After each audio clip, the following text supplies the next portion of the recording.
your heart.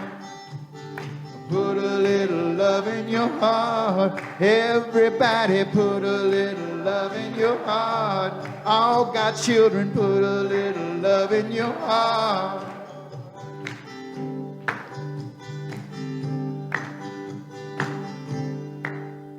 Woo! I love that. Well, we truly are on a journey. We're going with this booklet, and I was so amazed. Last week, we had a whole bunch of them on the welcome table. They all vanished. We did order more from Unity, but they aren't here yet. So next week, if you haven't gotten a copy, you can pick one up. And if you go to our newsletter, you can download it digitally. But it's a wonderful one. It's Living Abundantly, Embrace Your Unlimited Good. Now today is Live Your Dreams. And I think this is so in alignment with being a mother. Now I've been blessed. I knew 3 of my great-grandmothers, all 4 of my grandmothers, my own dear mother, which many of you know, and my stepmother. And my father was the mothering kind. He did all the cooking. He picked us up from school. Mom, Dad. And I know that when we have that loving care, we hold the vision. So I'll tell this story. When I was very young, kindergarten, the teacher had this exercise. What's the quietest thing you know? Well, when school was out, the teacher went to the office, looked up the records, found my mom's number, and called my mom. Said, I want to tell you what your kid did today. What? I asked them, what's the quietest thing you know? And Gary said, a flower growing. And my mom said that when she heard that, she knew for certain that I would be just fine, that everything will go just fine for me. And she's held that vision, that high vision for me my whole life. That's living your dreams. Now, I don't know if I'm like a flower growing, a very loud flower, but anyway, we do what we can. So, I digress. Let's see what this is about. In this booklet, Reverend Sonda Campbell, who is the associate minister at the Temple Plaza in Kansas City, she's also the executive director for the Unity Detroit School that trains Unity ministers. She is a fabulous woman. Whenever I greet her at convention, my heart just bursts open. She's just one of those people. I love her. So she says here, one of the things I have learned in Unity is that everything starts in the mind. When we put our imagination to use, there's no limit to what we can accomplish. Now we know this is our third Unity principle, that what we think, what we imagine, what we hold and believe creates our experience. We've all experienced it. We've been living this life, and we know this spiritual truth is powerful. Now, Unity minister Reverend Philip White, he was the director of the Unity School for many years. He was the dean for many, many years. And he says here, if you're going to touch the deepest ideas of your being, we have to do it through imagery. There's no other way to get really in touch with an idea unless we can get a picture of it, which is basic to the truth that thoughts are things. Now this is powerful, so I'm going to invite you. Everybody close your eyes. If you're comfortable, it's safe. Go ahead, close your eyes. Now look before you. There's a table. And the sunlight's pouring in the window, and sitting on that table is a lemon. A lemon, it's a little wet, it's sparkling in the sunlight. Reach out and pick up that lemon and feel that waxy citrus skin.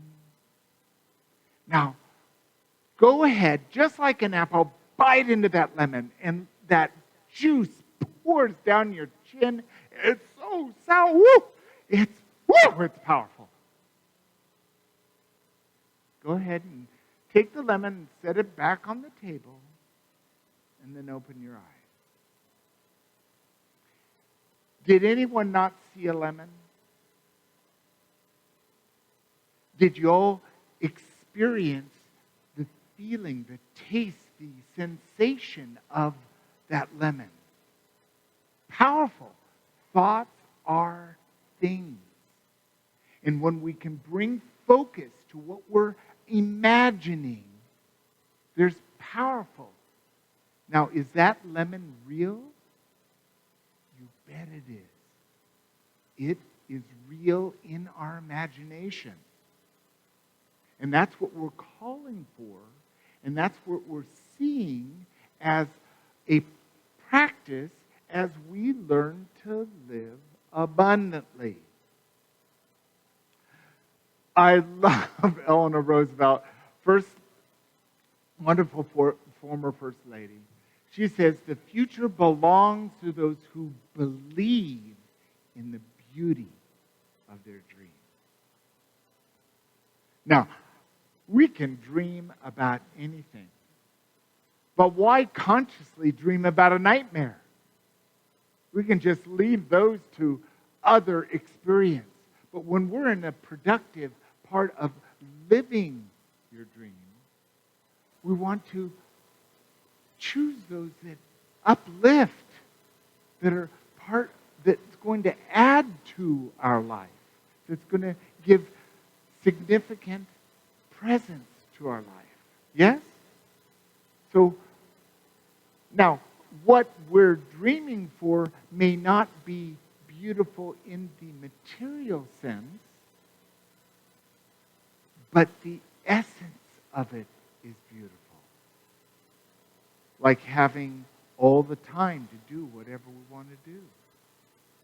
Like having real knowing sense of peace or serenity, like a flower growing. When we can instill our imagery in what's really good for our lives, isn't our life beautiful? Napoleon Hill is a great prosperity writer, and he apparently was a very good speaker. He writes here, cherish your visions and your dreams as they are the children of your soul, the blueprints of your ultimate achievements. All of our ideas come from divine, from the allness, the oneness of all that is. So when we can align ourselves with those divine ideas, we are bringing forth our yearning, our desire, our dream like a child in our soul. They're like the children that's going to become us. Big dreams can take a while. Big dreams may take years to manifest. But that doesn't make them less worthy of our attention. And I love the word cherish. To cherish our dreams. To cherish the beauty of our vision and our desires. And our dreams can be manifested from any part of our life. For jobs or relationship or housing or vacation, or how we use our time. But it is from this place that we identify the presence of God in our lives. And owning that and living with that gives us the impetus to choose anew for the highest good in our lives. No accident. I don't know if I've talked about this before, but I became a friend of Christopher Reeve. I worked in New York in the theater, and I was part of a repertory theater company. I was writing grants, so everybody liked me because I got lots of money. And Christopher was one of the actors there, and he had been a pilot, and of course he had a very successful film career, and he loved horses, and he had a riding accident and became a paraplegic. But I believe that this that he wrote was how he approached life. So many of our dreams at first seem impossible. Then they seem improbable. And then when we summon the will, they soon become inevitable. This gives us kind of an operating instruction of how to live with the wildness of our imagination. It's our creative tool. And we don't know what's going to come forward. Now, when human beings first came to create a wheel, there hadn't been a wheel before. And at first, it's impossible because it doesn't exist yet. It only comes into form in our imagination.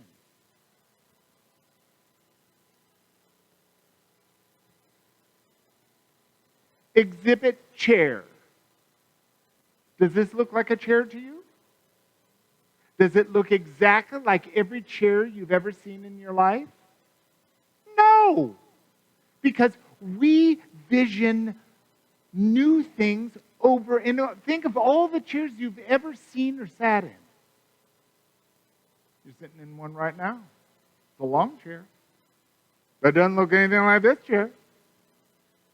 At first, it's impossible, but I believe that as spiritual beings, we're being pulled to a new chair, a new idea, a new life, a new world right now. Because diversity change is the only constant we know to be true.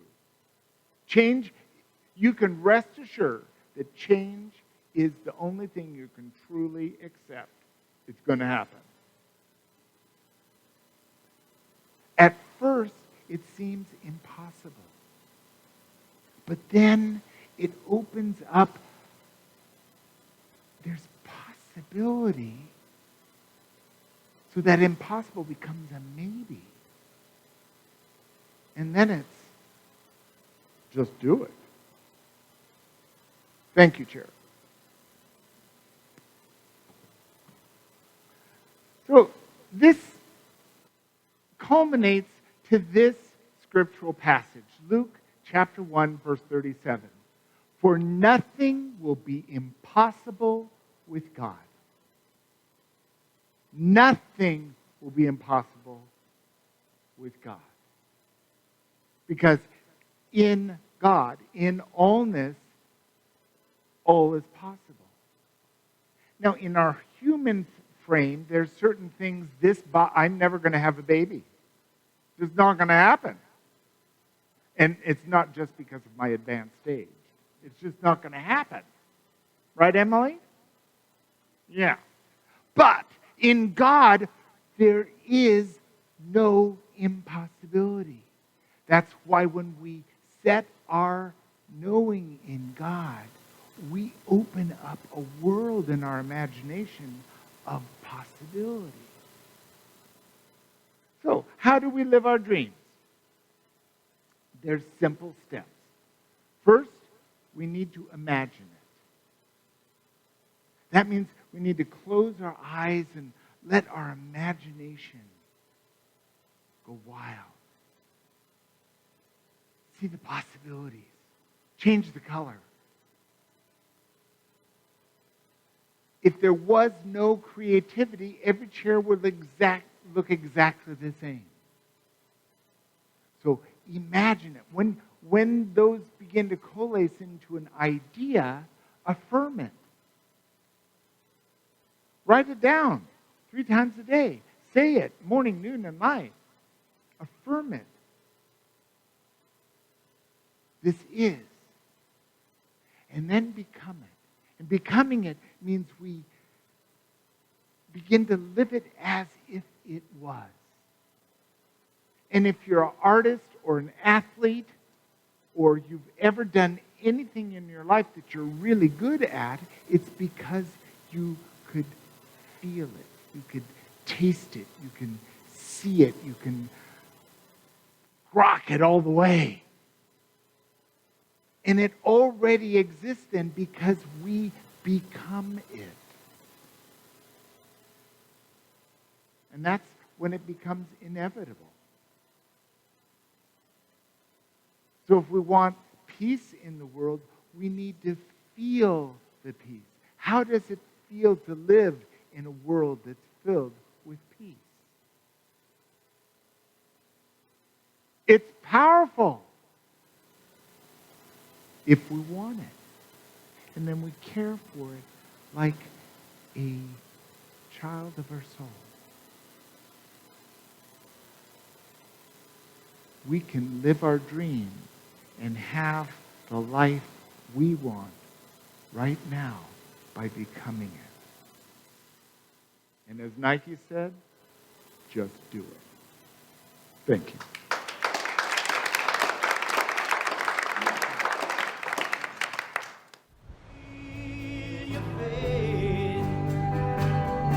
Step out on the water, release your faith. Every step is stronger. Step out on the water.